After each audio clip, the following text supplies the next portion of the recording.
Hello, this is Carlos with House of Tennis, and in this video we will cover the technique and the tactical importance of the tennis lob and the overhead.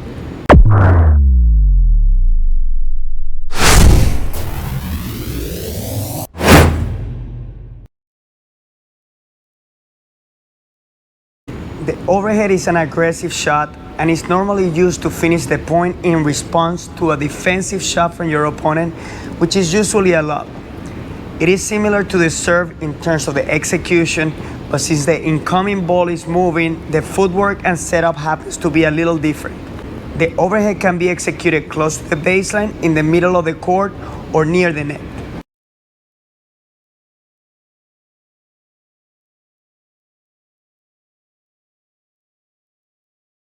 The first step for a solid overhead is having the ready position that you would usually use for a volley, where your feet are facing the net, the knees are slightly bent, and the racket is held with the dominant hand using the continental grip and the non-dominant hand on the neck of the racket. The head of the racket is slightly high, and the hands and elbows are in front of the body.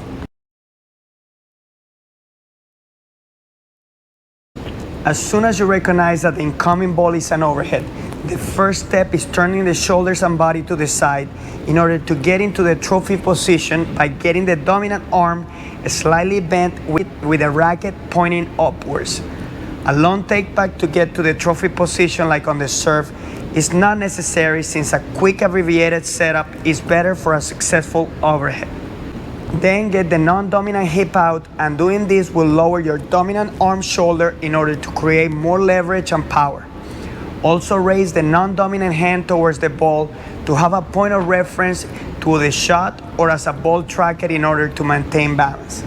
Remember to keep your eyes at the ball, since it is in motion before its downfall.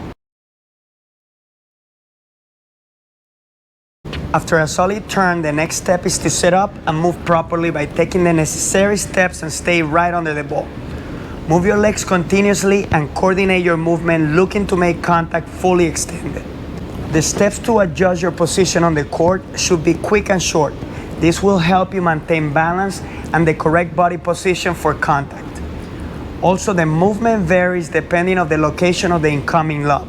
However, it is very important to always track the ball down with the shoulders turned and with the trophy position. The movement could be to either side, forward or backwards.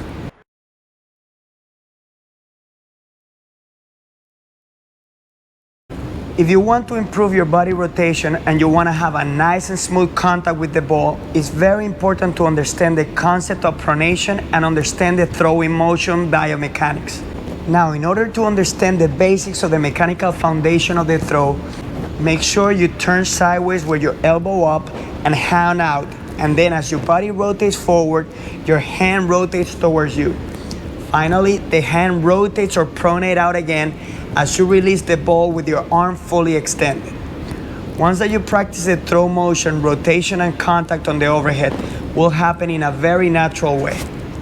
The ideal time to rotate or transfer your weight forward on the overhead is as you make contact with the ball with your dominant arm fully extended and dominant hand pronating using the proper mechanical foundation of the ball throw.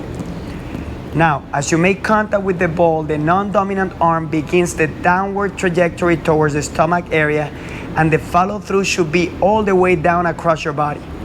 Also, we can make variations in terms of the spin that we want to add to the ball when hitting an overhead with either a flat or a slice contact.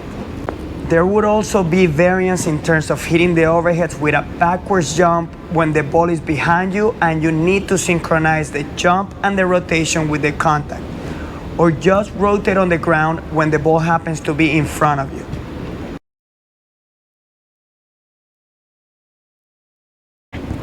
Every time you try to make contact with the overhead without letting the ball bounce is considered an offensive overhead, since it steals away more recovery time of your opponent.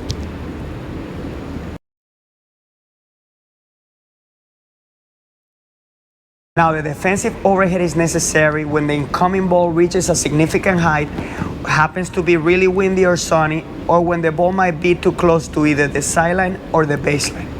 Then the best choice will be to let the overhead bounce, to either time it better or to call it out. By letting the ball bounce, it will take enough height again to perform a defensive overhead with a greater security.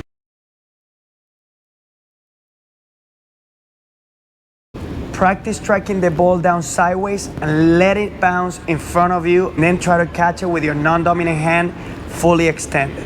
After catching the ball, feed it to yourself to work on the contact and rotation of your body. Lastly, track the ball down with the proper footwork and hit it with the proper body rotation and balance. The lob is a useful shot that aims to push the ball high and deep into the opponent's court.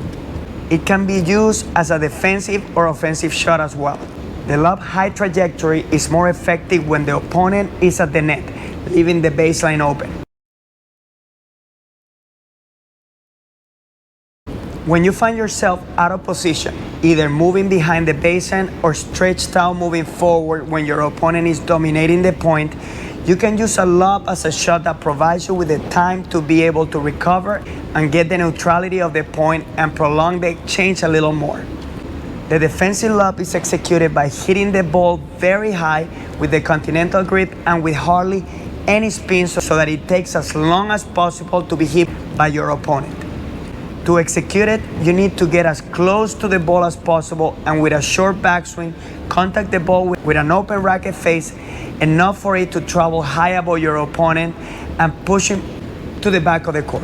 Also, since you will be fully stretched for the defensive lob, using the continental grip will give you more reach and control since there's no time for body rotation or weight transfer, but it does need a good feel and touch. Remember to bring your racket past your shoulder for a smooth follow through. Try to hit it very high and towards your opponent's backhands since it's tougher to deal with high balls on the non-dominant side of your opponent. After the lob is completed, get into the best position possible to deal with the upcoming shot. If the defensive lob happens to be short, your best bet will be to anticipate the location of the overhead. However, if the defensive lob was successful and is above the head of your opponent, then your objective should be to close into the net, trying to anticipate a weak reply from your opponent.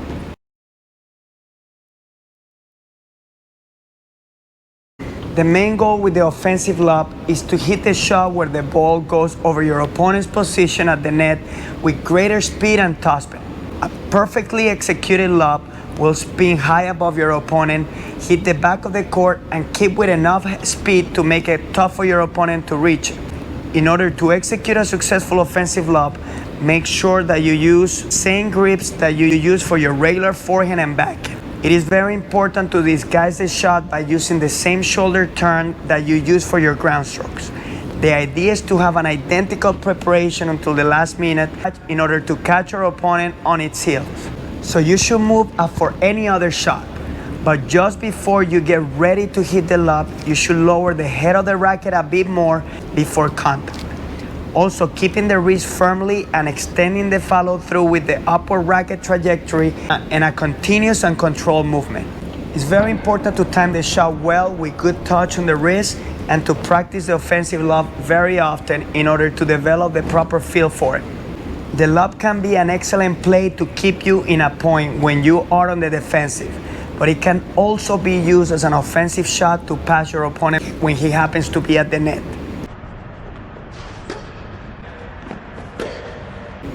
Tennis grade matches happens due to the contrast of playing styles and the great variety of shots that can lead a player to succeed. Having a solid overhead and lob will help you improve both offensive and defensive strategies in order to anticipate your opponent's counterattack. Good tactical tennis players focus their minds on what can be accomplished with the tactical weapons at their command. And the more weapons you develop, the more options you will have to compete and adapt at a high level. If you enjoyed this video, please subscribe, and if you have any questions, use the comment section.